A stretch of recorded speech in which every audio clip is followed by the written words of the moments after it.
Kosovo adalah salah satu negara tetangga tujuan dan berbatasan langsung dengan Makedonia. Kabarnya ada satu suku Muslim Makedonia yang menjalani kehidupan di Kosovo.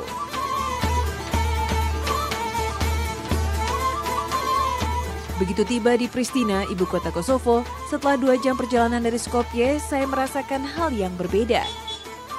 Banyak masjid dapat saya lihat. 90% penduduk Kosovo adalah etnis Albania yang merupakan bangsa Muslim. Tak heran jika saya merasa familiar di sini.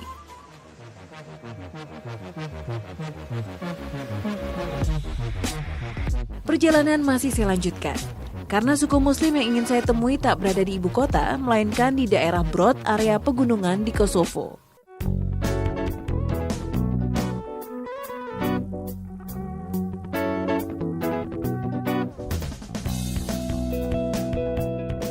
Pegunungan Semenanjung Balkan memang dihuni oleh sebagian besar Muslim di Eropa Timur. Saat perang perebutan kembali negara dari kekuasaan Turki Utsmani sekitar 5 abad yang lalu, banyak suku Muslim yang lari ke pegunungan dan hidup turun-temurun hingga saat ini. Tak terkecuali suku Gorani.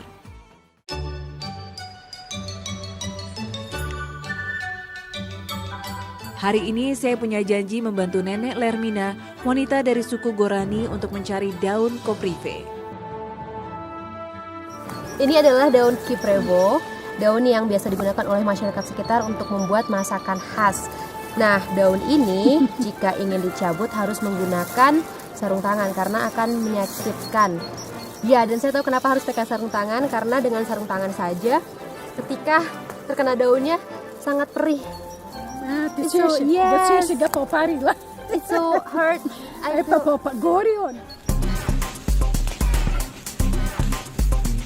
Daun koprive tumbuh di dekat rumah Nenek Lermina. Dan ternyata daun ini juga tumbuh di Nusantara dengan nama daun jelatang.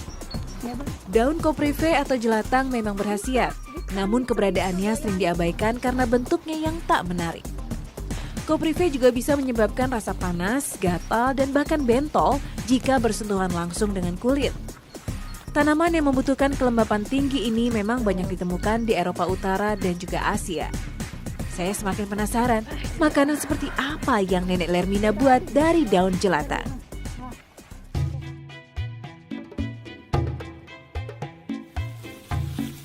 Daun jelatang atau koprive disortir terlebih dahulu sebelum diolah di atas kompor. After the leaves have boiled, it will not like stingy again. Da ti gledam åt ne vidim čorava som. Kemudian daun jelatang direbus hingga mendidih.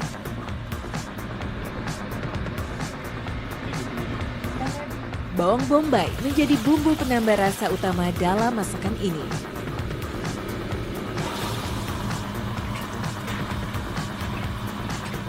Usai menumis bawang bombay, daun jelatang atau koprive pun dimasukkan.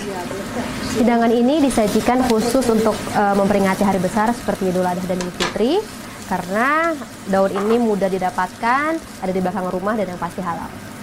Oke. Disusul dengan berbagai bumbu lainnya seperti garam, merica, dan bubuk cabai.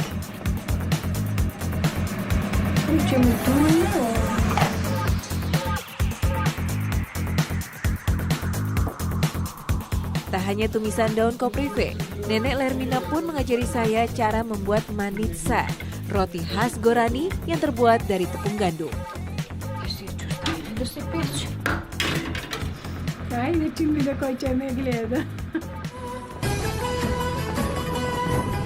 Usut punya usut, ternyata banyak di antara penduduk Gorani di Brod, Kosovo, merantau ke negara lain untuk mencari nafkah. Hingga akhirnya desa pun ditinggal dan menjadi sepi.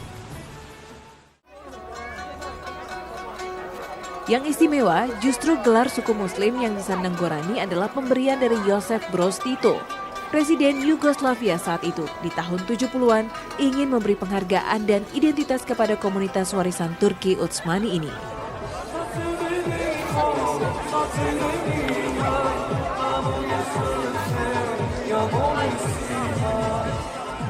Namun ternyata suku Gorani punya tradisi yang sangat menarik. Suku ini punya hari raya Jurjevdan, hari istimewa, di mana semua suku Gorani di seluruh dunia datang ke desa Brod atau bisa disebut dengan istilah pulang kampung. Biasanya hari Jurjevdan dirayakan di bulan Juni atau Juli saat musim panas tiba. Kegiatan dilakukan di bukit dan lapangan terbuka. Seluruh suku Gorani datang untuk melepas rindu dan berkenalan satu sama lain. Pagi paša drva da roda rod. I така nam некои така празници, пагански празници со кои се одржало чествувањето на тој Ѓурѓовдан или тоа се вика само пребродување од зимата. Самиот назив на село Брод е преминување, премин. Namun sesungguhnya perayaan Jurjevdan merupakan tradisi peninggalan zaman Romawi kuno ratusan abad lalu saat menguasai Makedonia. Awalnya merupakan perayaan budaya menyambut musim semi yang hingga kini masih dipertahankan dan mengakar dengan kuat.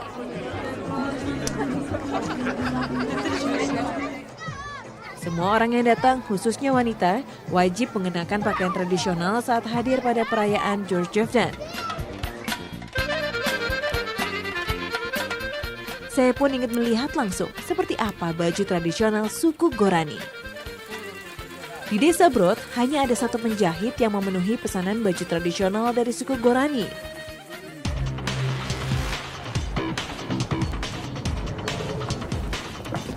Beruntung penjahitnya masih buka dan sedang mengerjakan pesanan untuk baju pernikahan.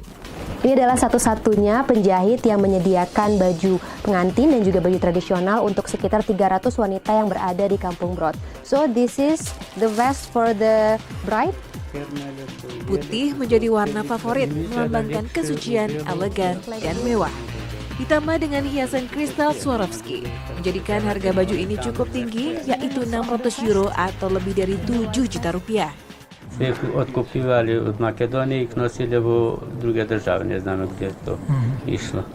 To je skupoceno bilo, to je bilo ranije Rusni rat.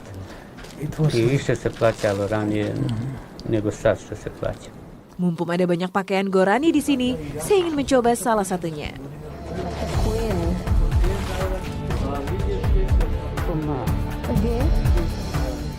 Ciri khas pakaian Eropa Timur terletak pada rompi kecil ini. Hampir semua baju adat khas yang saya temui mengenakan rompi seperti ini. Hanya saja dengan warna dan bahan yang berbeda-beda.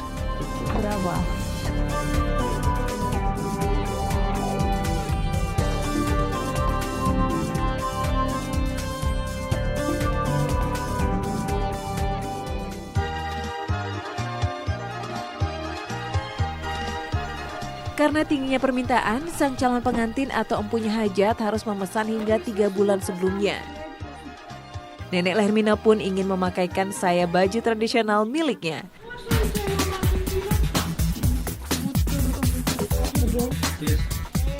Ia bercerita bahwa baju ini adalah baju yang dikenakan putrinya saat menikah.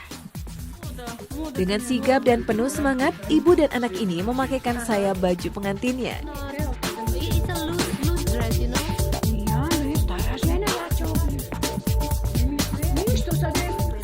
Baju pengantin suku Gorani ini merupakan desain turun-temurun sejak abad ke-14 saat mengabdi pada Turki Ottomani. Dengan potongan khas Turki, menggunakan celana harem dan kain mirip celemek. Bentuk baju yang tidak membentuk tubuh dan menutup aurat, tak terkecuali bagian kepala yang juga mengenakan kerudung. Semakin mempertegas bahwa ini adalah pakaian khas suku Muslim.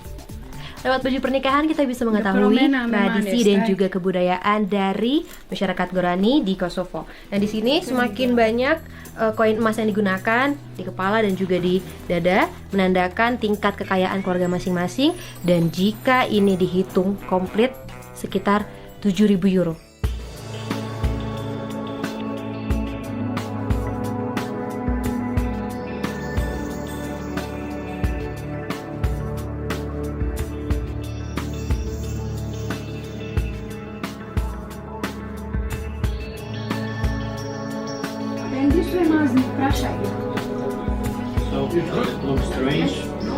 Nenek Lermina pun menutup perjumpaan kami dengan makan bersama. Sungguh pengalaman yang luar biasa. Mengenal budaya Gorani suku Muslim Makedonia di Desa Brod, Kosovo. Dan juga mengenal lebih dekat seperti apa Islam dijalankan di tanah ini.